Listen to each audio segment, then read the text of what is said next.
Yakuza 6 The Song of Life, not the final mainline Yakuza game, as we do have a Yakuza 7 out there already, but the final Yakuza to have Kazuma Kiryu as its protagonist. So how did it turn out? And well, fair to say that not even for the final entry in this saga did the dev teams stop trying new things and new systems, as they usually do with every Yakuza game.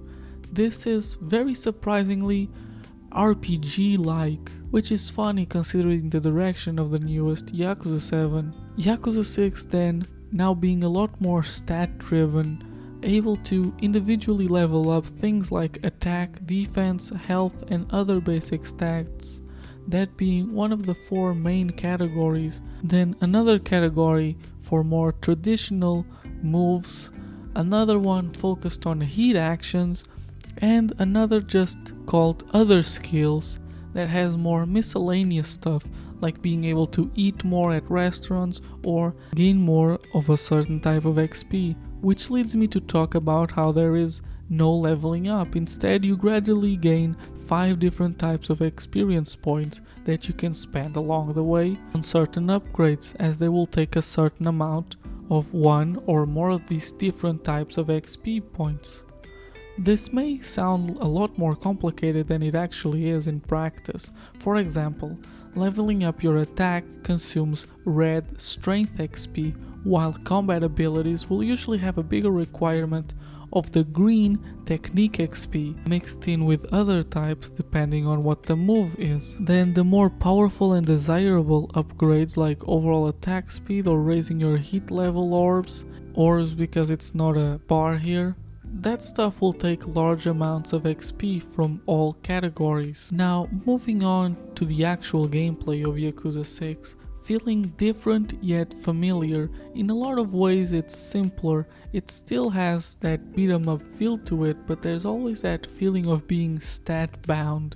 Especially in the beginning of the game, where it feels much more sluggish than it does in any other Yakuza game, primarily because of your attack being very weak, because you haven't leveled it up yet, and because of that, even regular enemies can feel not so much challenging as they do feel oddly long, which is definitely a quirk of this specific game, but thankfully it doesn't take long to level up your character to an acceptable playing state, because as you level up, especially these random encounters will become even faster to finish than in previous games. Overall though, combat-wise, this is surprisingly the easiest Yakuza game, even though it definitely has the most aggressive AI, as they try to gang up on you a lot more than other entries, forcing you to use grabs and throws and other crowd control moves a lot more. But I believe this drop in difficulty might have been done intentionally, keeping the RPG aspects not too overbearing on the player, especially since the combat still has you controlling Kazuma. And I personally think that's a good idea, but if you're looking for a challenge, I definitely recommend starting on a harder difficulty, even if I'm afraid that that might make the beginning of the game even more sluggish. Overall though, combat feels simpler, which might be a downgrade for a lot of fans, including me, who had gained a liking for the more combo crazy entries like 4 and 5, but I don't think Yakuza 6 combat is bad, far from it. It's more of a difference between an arcadey beat 'em up and an action RPG. Since we started talking about the gameplay first, then we're going to move into the mini games and side quests. There are plenty of them, as there are in any other Yakuza game, divided along the 2 main maps of this game, which I'll talk about a bit more in the story section. Side quest wise, it's very much like other Yakuza games. The RPG aspect haven't changed this much, but I definitely found that now there's more goofy ones. Yakuza definitely embracing a lot of its more humorous side, and also as the final Kazuma game, a lot of these missions also involving older characters from the series who are now older, much like Kazuma, and it's nice to see these characters come back in some way to say goodbye to our main character in a fun and organic way. Now the minigames, there's a big overhaul to them, which seems to be a trend since Yakuza 5, mostly because it seems between engine changes, which we'll definitely talk about in a bit, Time setting differences. Each of the Yakuza entries has been very different from each other, and the same applies here. A lot of new, or I guess old, arcade minigames, which are games that exist in the real world. I mean, like Outrun or Virtua Fighter 5, to compensate for the loss of the UFO machine. While a lot of these minigames were already in Yakuza 0, it's still nice that they brought them here and didn't just call it a day and added even more. Now, other objectives you can do here include some fan legacy ones like baseball, which despite being technically old, do play very differently now, and some new stuff like the clan wars, which gets introduced through the main story, and it's basically a very basic RTS, or more accurately like playing on the other side of a tower defense game, and it's surprisingly fun. I ended up playing this one a lot more than I was expecting, and it helped me level up as well. Overall, Yakuza 6 might be the Yakuza with the most minigames between the old, karaoke, darts and baseball, with the new and chat rooms, which I will not explain too much about, but it's definitely Yakuza catching up with the times, as this is probably the modern version of the hostess minigame of previous entries. Moving on now, I said I would talk about the engine. It's important now pertaining to the graphics, as once again Yakuza 6 meant an engine change for the franchise. Now on the Dragon engine, I personally think Yakuza games have never looked this good. It's seriously impressive, the amount of detail in everything. The lighting feels a lot more natural, and same goes for the characters, especially the textures of their skin. Graphically, the only downside I see with this engine is that there seems to be some aliasing problems, which could just be down to the capabilities of the PS4 to run this engine. And game, with this game coming to PC sometime this year, I expect it to look really good. That's not the most impressive thing about this graphics, but how seamless everything is. Going in and out of buildings, the fights, I know I said they were seamless in Yakuza 0, but here they're really seamless. It's so cool as Yakuza game to finally get something this impressive and immersive. Even in the sections where Kazuma is carrying a baby, there will be an animation for him to pass the baby to someone before he starts fighting. It is really something else.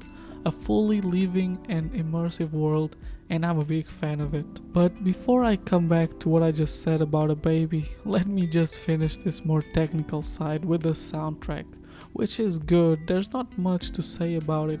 It's fitting and it hypes you up when needed, but it also knows how to be more relaxed when it needs to, like in the mini games and such. It's very diverse and it's well done. That's all I can really say about it. Now, I mentioned the baby. Yes, it's time to talk about the story, which is a can of worms all to itself, cause even if in a lot of ways it's a send-off to Kazuma, it's also a whole homage to the whole series so far, while also introducing new stuff in the mix. More notably, the introduction of famous Japanese actor Takeshi Kitano, which I personally don't know very well. I've only watched a few movies with him, and the ones I did, he mostly was just a minor character in them, but here he's not a minor character. They made him like a sort of likable Yakuza boss of the new small town of Onimichi that is introduced here and is a big part of where Yakuza 6 story takes place.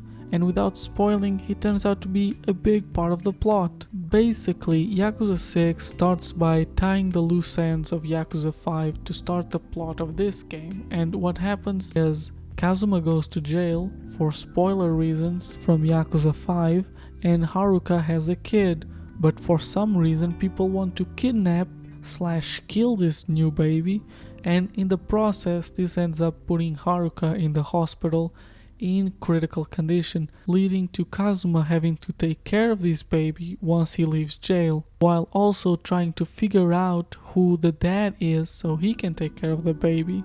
And it's through this search that we slowly unravel the more typical Yakuza plot of these games. And well, in the past I have maybe said that I've had grown to believe that I like Yakuza games, but not for their more serious story. and here I'll say that it's better. It's a lot more palatable and easy to follow, and while there's still long cutscenes, they don't drawn out as much as they did in Yakuza 5, making the story just overall much more enjoyable and intriguing to watch. Also has a lot of little things for the fans and some very funny subversions of expectations happening right under the more serious plot. Without spoiling, this game knows where a Yakuza fan expects the game to end. But speaking of the ending, I think it's very important to talk about here, which I'll try and do without spoilers because it is the send-off to a very important character and done very well. My biggest problem is the almost complete absence of some other major characters from the series, like for example Majima, but it's also understandable given the more focused feeling of this story. Also, it being a lot more linear with only one playable character, that is Kazuma, which again makes sense because it is his story and her foster daughter's Haruka's story to some extent. Some would say it's his legacy, and it's personally really good. And because of all that, all the things I've said so far, I am giving Yakuza 6 a 9 out of 10, mostly because a very solid story and a very immersive world. The combat is not for everyone, and I doubt this will ever be a fan favorite, but for me it ticks a lot of boxes for what I look for in these games, and also dumbing down on things I thought were a bit annoying coming out of Yakuza 5. Regardless though, time for recommendations. This is at this point almost a 3-year-old game which you can find for fairly cheap, but the game is also coming to PC and Game Pass, which in that situation I don't see why not give it a try, but if you're buying it on PC I definitely would wait and see if it's a good port. Of course, also I don't particularly recommend it if this is your first Yakuza game, but it's also a lot more accessible as far as mainline games go, is the most accessible for newcomers since Yakuza 2. But regardless of your choice, I hope this video was informative in letting you make a decision, and regardless of that, please consider subscribing and liking and even commenting, as all of these things can be done for free. Regardless of that though, have a good day and goodbye.